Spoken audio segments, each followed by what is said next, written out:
מהמיטל שהייתי לפני המחלה למיטל היום השתניתי מקצה לקצה.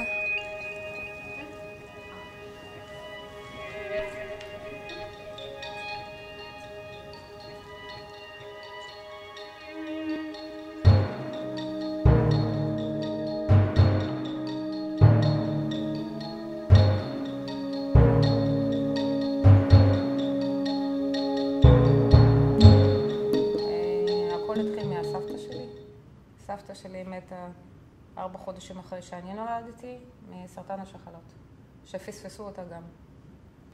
הסיפור המשפחתי שלנו התחיל לפני יותר מ-30 שנה. אימא של סבתא שלי חלתה בסרטן שד, סבתא שלי חלתה בסרטן שחלות, ואימא שלי חלתה בסרטן שחלות. למעשה מגיל 20 אני יודעת שאני נשאית ב-RCA. הם אמרו לי שאני צריכה להיבדק מגיל נגיד 25, 28, להיות על תקן של בדיקות שנתיות כל פעם, ממוגרפיה, בדיקות, דם וזה. ואמרתי, בסדר, אני יודעת, כי מסבתא עבר לאמא, ומאמא אני כבר יודעת שצריך לעשות את זה. יש, חיים עם זה. כי זה רולטה, או שכן, או שלא. אף אחד לא יכול להגיד שזה באמת, האקדח הזה יורד. הבדיקה הגנטית נתנה לי המון כוח. הרגשתי לי זה לא יקרה. אני לא אחלה בסרטן שחלות. אני יודעת שאני נשאית, אני אכוון את החיים שלי לזה שאני לא אחלה, אני ילד ילדים בגיל מוקדם, אני אנסה מוקדם, אני אסיים ללדת ילדים בגיל מוקדם, אני אעבור כריתה מניעתית, אני לא אהיה חולה. אני אשבור את השרשרת הזו, השרשרת המשפחתית הזו, שלקחה אצלנו במשפחה נשים צעירות, אני אעצור את זה. אבל זה לא קרה. היה לי כל מיני תופעות מוזרות בגוף. אם זה וסת לא סדירה, בצורה קיצונית ביותר. צביטות חזקות, צרבות לא מוסברות, כי היה לי גידול של 18 סנטימטר, שזה גדול מאוד. אבל הייתי בדעה שזה ציסטה, כמו שאמרו לי, אמר לי, סליחה, הרופא שטיפל בי. הרגשתי לא טוב, הלכתי למיון. במיון גילו שיש לי, עשו לי סיטי, גילו שיש לי משהו בשחלות, ואז הופניתי לרופא משפחה, שהפנה אותי לרופא נשים, הייתי אצל רופא נשים, הפנה אותי לעשות אולטרסאונד, ראו שיש לי ציסטות צמודות, דבוקות, ואז הוא הפנה אותי לרופא גנקולוג-אונקולוג, שאני בכלל לא ידעתי שזה גנקולוג-אונקולוג, לא הבנתי מה יש לי. והוא מסתכל על האולטרסאונד והוא אומר לי, אוקיי, לא נראה לי שיש לך משהו לא כל כך סרטני, הכל בסדר, אין צורך בניתוח, אני לא שש לנתח אותך, נתראה בעוד חודשיים. אז הסברתי לו, אבל אני סובלת מכאבים. אז הוא אומר לי, אוקיי, תחפשי מקורות אחרים, זה לא, אין לך משהו חריג בבטן, הכל בסדר. שחלות לא דיברו איתי בכלל, דיברו איתי על סרטן שד, על זה שאני בסיכון גבוה, אבל לא בשחלות. אף אחד לא דיבר איתי על השחלות. הם אמרו לי, תסיימי עם הלידות. אמרו לי, תסיימי ככה שיותר מוקדם שאפשר, ואז נוצא את זה. אמרתי, בסדר, אין בעיה. לא אמרו לי. אמרו לי פשוט, תעשי בדיקות, תעשי זה, ותסיימי עם הלידות, והכל יהיה טוב ובסדר. הכל ורוד. זה היה תמוה בעיניי, שהרי זה מערכת אחידה, שדיים ושחלות. אז מן הסתם זה יכול לקפוץ או שם או שם. המשכתי להתנהג כרגיל, ועוד פעם זה חזר, ואמא שלי כבר התחילה לריב איתי, תלכי לראות רופא. ולא יודעת, אין לי כוח, אני לא רצה, לא אוהבת לרוץ כל פעם לרופאים, אין לי סבלנות. אבל המצב כבר היה מחייב, ובאמת קבעו לי תור ממש דחוף לרופא נשים. הגעתי לרופא נשים, עשה לי אולטרסאונד. באולטרסאונד הוא גילה ממצא חריג, הוא אפילו לא הרבה לדבר איתי, ישר כתב הפניה לבית חולים הר הצופים בירושלים. כי בגיל 34, שנה לפני הכריתה המניעתית המיועדת, חליתי בסרטן שחלות. למעשה מגיל 20, מהרגע שידעתי שאני נשאית, עברתי בדיקות תקופתיות פעמיים בשנה. האונקולוגית שהייתי אצלה בטיפול דרשה שאתחיל כבר תוכנית ילודה, שאסיים את תוכנית הילודה מוקדם, בכדי לעבור את הכריתה המניעתית בגיל 35. בגיל 32 סיימתי ללדת את 3 ילדיי החמודים. רציתי לעבור כריתה מניעתית בגיל הזה ולא אישרו לי. אמרו לי, הטענה הייתה שלהתמודד עם תופעות של גיל המעבר זה גם כן סיפור לא פשוט, למרות שהייתי מוכנה לזה. לא התעקשתי, והיום אני יודעת שהלא התעקשתי הזה עלה לי בזה שחליתי כמה וכמה פעמים. אני, בגלל שהוא כל כך היה בטוח בעצמו, גם לא הלכתי לחפש רופאים אחרים, לא שמעתי דעה נוספת, לא ניסיתי. ברגע שהוא אמר לי שהכל בסדר בשבילי, אבל עדיין היו לי כאבים. ניגשתי אחרי חודשיים שקבענו תור אליו, חזרתי לעשות אולטרסאונד. הוא אומר לי, טוב, אין ברירה, אנחנו חייבים לנתח. אמרתי לו, אוקיי, יש לך ציסטות, הן דבוקות, אנחנו ננתח. אמרתי לו, בסדר, קבעו לי תור לניתוח, לא שאלתי שאלות. הראש שלי לא היה במקום הזה של הסרטן בכלל, זאת אומרת, מרוב שהוא הרגיע אותי, הוא גם אמר לי בפעם הראשונה שזה לא ממאיר. אין לך סרטן, הוא רשם לי את זה בכתב. היו לי כמה שבועות שהרגשתי בהם סוג של אי נוחות בגוף. בתוך תוכי חשבתי שאולי אני בהיריון. מין תופעות כאלה של עייפות, קצת נפיחות בחזה, קצת נפיחות בבטן. הכרתי את הגוף שלי, כל אישה מכירה את הגוף שלה, והרגשתי שמשהו לא בסדר. הלכתי לגינקולוג שלי, בבדיקה מאוד פשוטה של אולטרסאונד וגינלי, הוא ראה 2 גידולים קטנים על אחת השחלות, זה היה המזל, הגידולים היו קטנים, בשלב הראשון של המחלה. כשנכנסתי לניתוח, אז למחרת סיפרו לי שזה סרטני, שזה היה כבר שלב 3, וזהו, שאני צריכה להתחיל טיפולים. הדבר הראשון שעלה לי בראש זה לא הסרטן. הייתי לפני חתונה, הבת שלי עמדה להתחתן, זה שמחה ראשונה אחרי הרבה שנים שלא היה שמחה בבית. אנחנו משפחה שכולה, הבת שלי נרצחה לפני 10 שנים, וסוף סוף יש לי אירוע, אני מחתנת בת. ואז הבשורה, יש לך סרטן.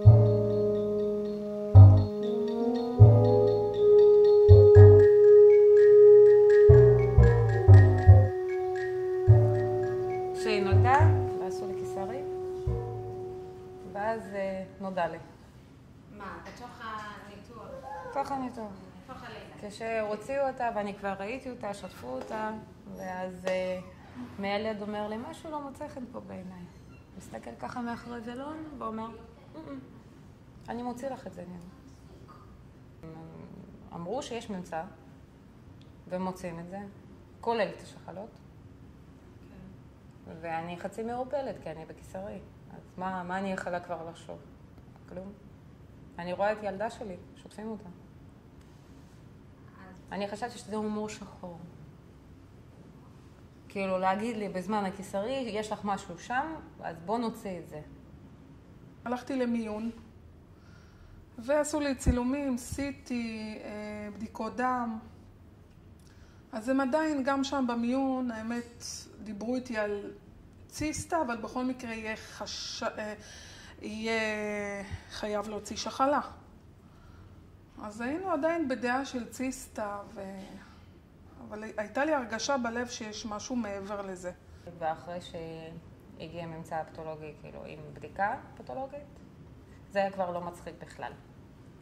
והם עדיין לא רוצים להגיד עד שלא תהיה פתולוגיה. ואז זומנתי לניתוח הראשון, כריתת שחלה. הגיע יום הניתוח, קרתו לי את השחלה. אחרי בערך 2-3 שבועות קיבלתי טלפון מהרופא להגיע דחוף. הוא רוצה לראות אותי. הייתי שם על תקן של וואו, איזה מקרה. מכיוון שלא מגלים את סרטן השחלות, ככה בקלות. וככה שאני כבר על שולחן הניתוחים, וכבר אפשר לנהל, כאילו, מנתחים, ופה מגלים, אין. ולא היו סימנים לפני זה, או שלא עלו עליהם. וואו, ממש אתם מחזירים אותי עכשיו לרגע הזה שהוא היה מאוד קשה עבורי, אבל הוא חילק לי את הבשורה לפעמיים. פעם הראשונה זה נצטרך לקרות את השחלה השנייה, ואז הוא אמר לי, שבוע הבא תתייצבי אצלי עוד פעם. נתן לנו זמן כנראה להקל. והפעם השנייה הוא כבר אמר שחייבים לקרות גם את הרחם. פה כבר נשברתי, כאילו, מה רחם עכשיו? כאילו, מה פתאום רחם? שחלה בסדר, עוד איכשהו הצלחתי להקל את זה. ואז הייתה דממה כזאת של הלם גם מהצד של אמא שלי שהייתה איתי באותה עת. לא ידענו איך להקל, כאילו השמיים נפלו עלינו. אני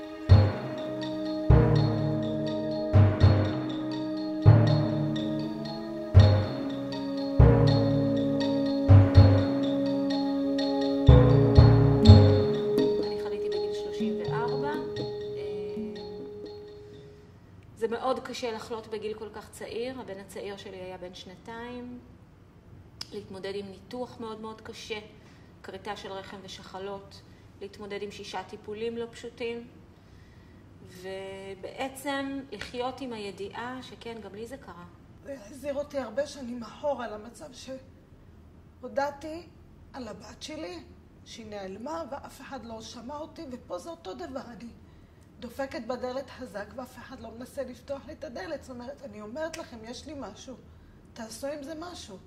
לא ייתכן שאני אסבול מכאבים כאלה, וזה שום דבר. סיימתי, ברוך השם, ניצחתי את הדבר הזה. עכשיו מתמודדים עם ההיבט הנפשי. איך אוספים את השברים, את הטראומה של חוויית הסרטן, את טראומת האובדן. אוספים את השברים וחוזרים לחיים. קשה, והרבה אנשים לא מבינים, שופטים את הבן אדם בגלל התנהגויות מסוימות. בן אדם עבר טראומה, בן אדם נשבר. אני שבר כלי, כאילו אני חצי בן אדם. עשינו את הטיפולים, סיימתי אותם באפריל, וביוני חיתנתי את הבת על הרגליים. הילדה הזאת באה לי בנס, גם כן. ואחרי טיפולי הפריה. גם כן טיפולי הפריה לא הועילו, ואף אחד לא אמר שאסור לי לעשות טיפולי הפריה. בחורה צעירה, רווקה. כאילו לקחו לה את העתיד. זה פשוט חסר אונים. עד שהצלחתי להחזיר לעצמי את החיים, אחרי 10 שנים של כאב, פתאום אני אומרת, כמה צריך לנסות אותי, אני בן אדם, אני לא יכולה לשרוד יותר מדי, זאת אומרת, לשרוד בכוחות שלי, אני משתדלת, אני עושה היום הכל בשביל לעזור לעצמי, לטפל בעצמי, גם נפשית, כי שמה זה גם הכי הרבה גם נפגע. הנפש היא לא רק נמצאת בראש או בלב, הנפש גם נמצאת ברחם, אצל אישה. משם היא מביאה חיים. משם זה תקווה, אופטימיות, ואין את זה. פשוט לקחו לי את הנשמה.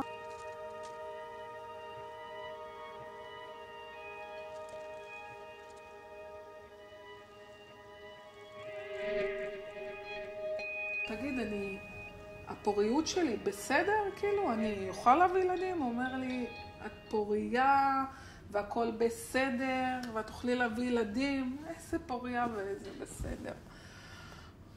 אל תגיד לי, אין לך כלום, כשאני יודעת שיש לי משהו, ואתה רואה אותי הולכת, ואתה רואה אותי שכואב לי, ואני מסבירה לך שיש לי כך וכך וכך, ויש לי דימומים ויש לי זה, ואתה אומר לי ללכת לחפש במקומות אחרים. איפה אני עוד אחפש? להתעורר למציאות ששילמתי מחיר מאוד כבד בעקבות טעות של רופא. מאמינה שאם היו מגלים לי ממש בזמן, כשזה עוד היה כמה סנטימטרים קטנים, כי אני מאמינה שעוד היה אפשר להציל. אז היו מוציאים שחלה אחת, לא את השנייה, ולא את הרחם. אתה מבין מה עשית לי? אתה מבין, כאילו, ככה כל אישה תתנהג אליך כמו שהיא אשתך, או הבת שלך. לפעמים אגו. כשאני אמרתי לרופא שאני סובלת, אז הוא כאילו בא אליי בקטע שיש לך ציסטה, את יכולה לחיות עם זה. ולא, אי אפשר היה לחיות עם זה. אי אפשר היה לחיות, וכמה חודשים לאחר מכן הייתה התפרצות מטורפת. אני אומרת לה שאני סיימתי ללדת, לא יהיה לי ילד רביעי, לא יהיה לי. לא, מה את חושבת? ככה, מה את חושבת? שלהתמודד עם תופעות של גיל המעבר והורמונים זה יותר קל? לא, להתמודד עם סרטן זה ביג פאן. זה מביא לי עצבים, כאילו, את מגיל 20 צעקת עליי, תתחתני ותביאי ילדים. ומה בסוף? הכל בכלל במדינה הזאת מתנהל כלכלית, כסף. מבינה, אז חוסכים הרבה בדיקות שהן יקרות, שזה עולה המון, אז מנסים ככה לחסוך. אם אישה רוצה בגיל 32 לעשות כריתה מניעתית, מה הסיפור? לא רוצה עוד ילדים. למה? כסף? מיטה בבית חולים? זה השיקול? אולי לא הייתי חולה. ואולי, את יודעת מה? אולי אם הייתי חולה, אז הייתי חולה בשלב יותר מאוחר. לקראת גיל 60, לקראת גיל... לפחות הייתי חיה את השנים האלה בצורה נורמלית. זהו. גמרתי לשחרר קיטור, עכשיו זה כבר לא יעזור.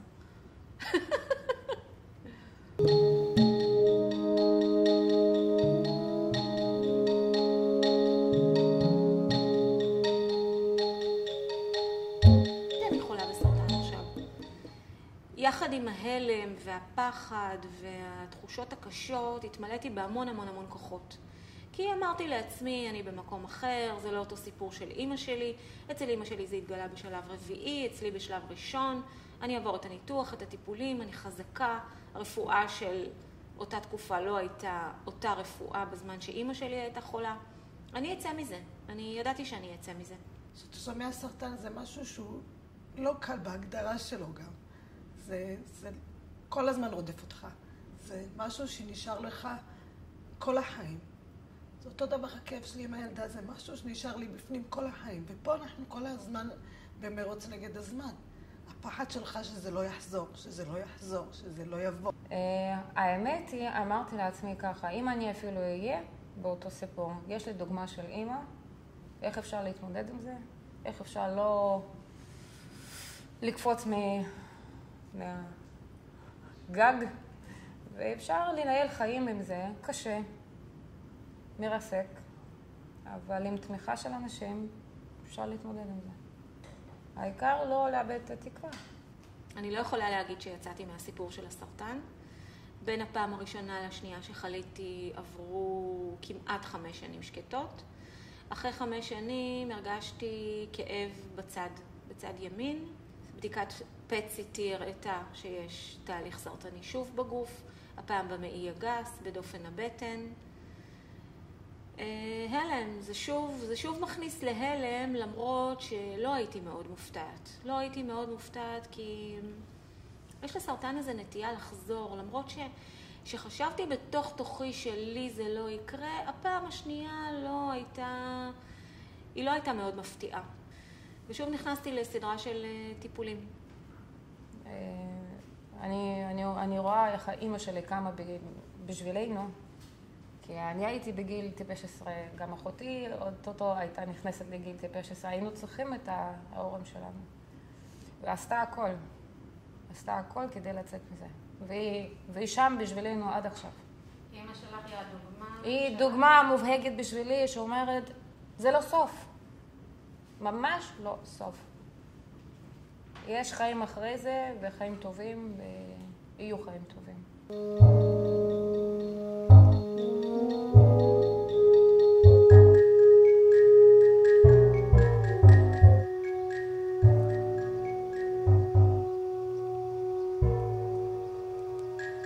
אני אמנם לא כל כך רוצה לחשוב על זה, אבל אני מתארת לעצמי שהיא גם נשאית, ואני אחכה עד גיל 15-16, ונעשה בדיקה, בתקווה שלא יתפרץ אצלה. הרבה מודעות לסרטן השד, מה שאני שומעת הרבה. בעצם רק הקשבה למצב של הגוף שלך יכול להצביע על פה ושם על איזה שהם סימנים. לפעמים יש התנפחות, לפעמים יש איזה שהם כאבים פה ושם ולא ברורים מאיפה זה נובע. צריך להיות מאוד קשוב למה שקורה. אני מציעה לכם לבדוק היטב, לא לוותר לאף רופא נשים. פשוט לבדוק. זה שאף אחד לא תשב בשקט ותגיד, אופס, לא ידעתי. כי זה משהו שהוא יושב לך בשקט, בשקט, בשקט, ופתאום הוא יוצא החוצה. לבדוק יותר, להתעקש על זה שיש משהו מעבר לציסטה ואתם מפחדים וחוששים. בנות, אל תהיו אדישות.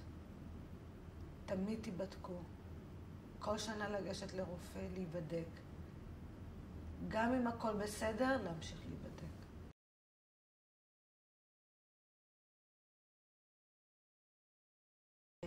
קודם כל אני רוצה להגיד תודה לעמותת ברכה שעוזרת הרבה מבחינת ידע, מבחינת הרצאות, לדבר עם רופאים, אוזן קשבת, כל שאלה, כל דבר שאתה רוצה להתייעץ, אז יש לך למי לפנות.